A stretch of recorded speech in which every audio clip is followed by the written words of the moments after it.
Summary of Canto 3, Chapter 6, The Creation of the Universal Form. We saw in the previous chapter that at this particular stage of the universal creation, the 23 elements, namely Mahatattva, Ahankara, the 5 Tanmatras, 5 gross elements, the 10 senses, and the mind, were existing in an unmixed state. Therefore, the creative activities were suspended. The predominating deities of all these elements offered prayers to the Lord. Maitreya now describes how Karanodakshai Vishnu responded to these prayers by entering into the universe as Garbhodakshai Vishnu, and he manifested the Virat Rupa or the universal form. Lord Karanodakshai's Vishnu, he saw that the creative functions suspended due to the non-combination of his potencies. Thereafter, the Lord sent his Kali energy, the time potency or the Bhibrit Shakti or the cohesive energy, which amalgamates all the different elements. Then, all the living entities, including the demigods, are enlivened as if they are awakening from sleep. So they are set into action by the will of the Lord, and 23 elements produce the gigantic universal form, which is called as the Adi Purusha or Vishwarupa or Virat Purusha, which is the resting place of all the planetary systems and all the movable and immovable creations. The Virat Purusha or Hiranmaya, like fetus, with all its living entities, resided for 1000 celestial years on the water within the universe. The Virat Purusha or the universal fetus consists of the total energy of the Mahatattva, divided himself by himself into Jiva Shakti, consciousness of living entities, Prana Shakti, life airs, and Atma Shakti, the self identification, which are subdivided into 1, 10, and 3 respectively. The Virat Purusha is the very first avatar of the Garbhodakshay Vishnu and is the self of the unlimited living entities, and they rest on him. The gigantic universal form is represented by 3. Adi Atma, body, mind and senses. Adi Daiva, controlling demigods of the senses. Adi Bhuta, the gross organs along with the sense objects. 10 kinds of life energy, and 1, the heart, where the life energy is generated. The Lord is the super soul, remembering the prayers of the demigods, manifested the Virat Rupa by his own energy. The 10 life airs. What are the 10 life airs? Prana. Prana moves through the nose in breathing. Apana through the rectum as evacuated bodily air. Samana adjusts food in the stomach, sounds as belching. Udana through the throat, stoppage constitutes suffocation. Vyana, the total air that circulates throughout the body. Naga, that facilitates opening eyes, mouth, etc. Krikara increases appetite. Kurma helps contraction. Devadatta helps relaxation by opening the mouth wide in yawning. Dhananjaya helps sustenance. So, like this, there are 10 life airs.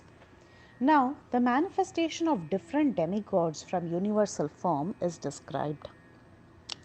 The Lord separated himself into the forms of the demigods.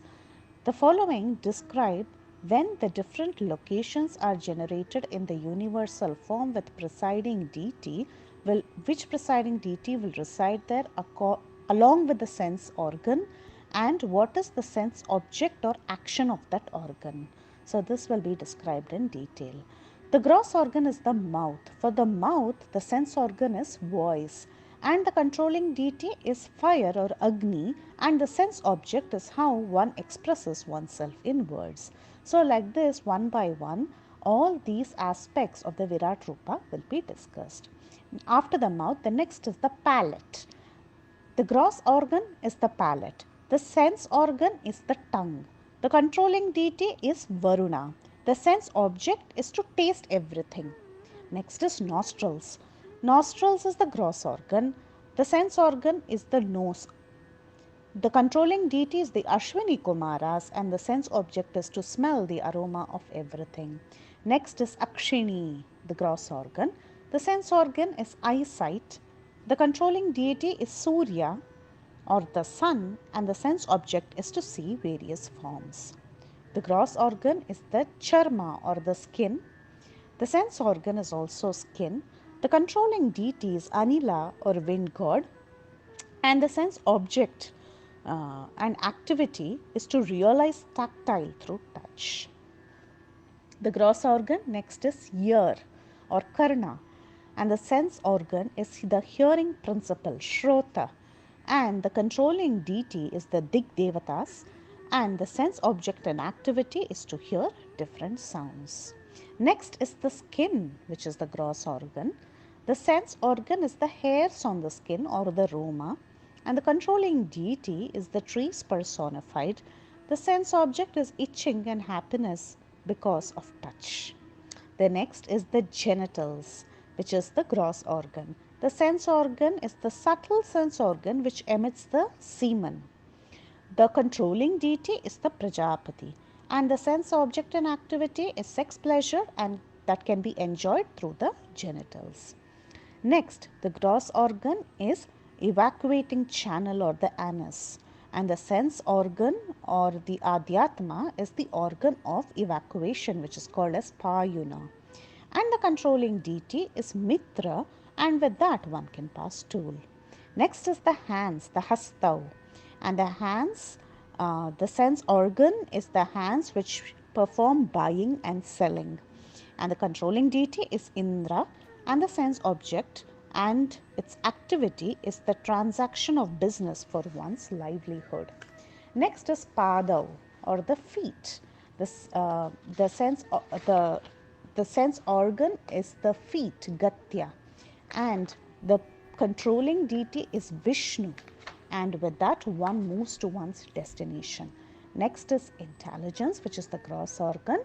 The sense organ is understanding, and the presiding deity is Brahma, and with that one has the power of understanding an object and experiences it through understanding. The next is the heart, which is the seat of the mind, Hridayam, and the subtle sense organ is the mental activity, the Manasa, and the presiding deity is moon, Chandra, and with that one can conduct mental speculation. The next is the material ego, and the sense organ is the partial activity, and the controlling deity is Rudra, and with that one has self-identification, transaction of objective action. The next is consciousness, Sattvam, and the sense organ is Chitta or consciousness part, and the presiding deity is actually the total energy, the entire Mahatattva, and with that one is able to conceive the specific knowledge.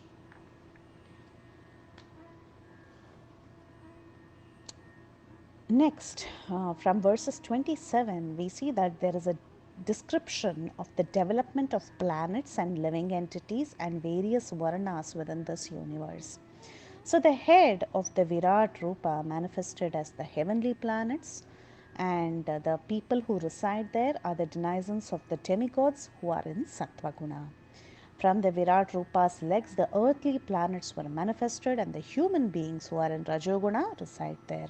From the abdomen of the Virat Purusha, the sky, the Bhuvar region was manifested, and the associates of Rudra who are in Tamoguna reside there. From the Virat Rupa's mouth, the Vedic mantras emanated, Vedic wisdom, the Brahmanas, they also emanate from the mouth. Their role is that the Brahmanas are natural teachers and spiritual masters of the entire universe. From the arms, the power of protection and the Kshatriyas manifested. The role of the Kshatriya is to protect society from disturbances of thieves and miscreants. From the thighs of the Virat Purusha, the means of livelihood for all persons came into existence through the Vaishyas, and the role of the Vaishyas is to produce grains and other distribution for the Prajas. Then from the legs, the service for the sake of perfecting Dharma appeared, and the Shudras are in charge of this service, and their role is to satisfy the Lord by service. As all the Varnas, along with their occupational duties, are born from the Lord, everyone has to worship the Lord under the direction of one's Guru. After speaking like this, Maitreya Muni, he felt very unworthy to describe the Lord's unlimited glories. He said, "Who can estimate the transcendental time, work, and potency of this gigantic form manifested by the Lord's internal potency? In spite of my inability, I glorify Lord Hari with whatever I have been able to hear from my Guru and assimilate it with my intelligence. Otherwise, my power of speaking would remain unchaste." Glorifying the pious actor is the highest perfectional gain of human speech. The Lord's activities are nicely put into writing by the learned, and the purpose of the ear is served by being near them. Even Brahma, after thousands of years of matured meditation, could only know that the glories of the Supreme Lord are actually inconceivable. The Lord's wonderful potency bewilders even the great jugglers of worlds. Even the self sufficient Lord Himself cannot know it. Then, what to speak of ordinary people like us? Words, mind, ego, and their respective demigods could not know the Lord. Therefore, what can we do? We can simply offer our respectful obeisances unto Him. This completes the summary of Canto 3, Chapter 6, Creation of the Universal Form. Hare Krishna.